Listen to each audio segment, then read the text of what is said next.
yahoo.com زموږ د ایمیل پته ده. نو راځو له یوې لنډې ډلې.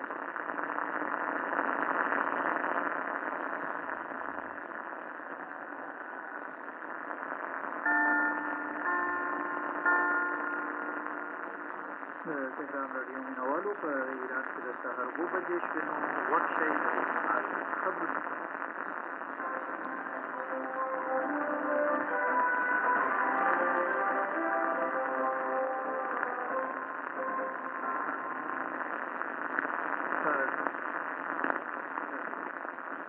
د ایران د خارجه وزارت بیان ویلي د امریکې ځواب ترلاسه شو. طالبان ایران ته د اوبو د راپرېښودو په دوام ستونزمن دي. چین د افغانستان د مسو د تر ټولو ستر معدن استخراج ډېر زر پیلوي. طالبانو د رسنیو د شکایتونو او سرغړونو کمیشن جوړ کړی او صهیونیستي رژیم د ابراهیمي حرم د بندولو پرېکړه کړې ده.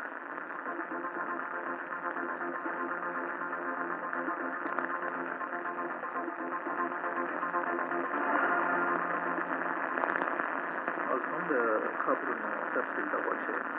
د ایران د بهرنیو چارو د وزارت ویان د بندیزونو د ختمولو په مذاکراتو کې د پاتې موضوعاتو د حوالې لپاره د ایران نه طرفه ته د امریکې د حکومت د ځواب د ترلاسه کېدو خبر ورکړ.